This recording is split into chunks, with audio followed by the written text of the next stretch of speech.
How to enable end-to-end encryption in the Messenger conversation.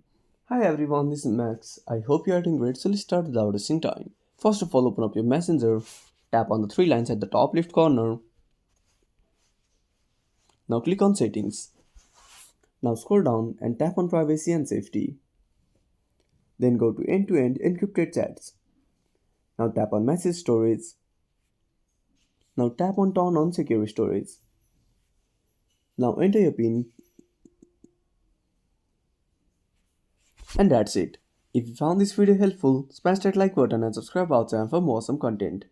Have a burning question on such a topic? Drop down a comment below. This is Max signing off until next time.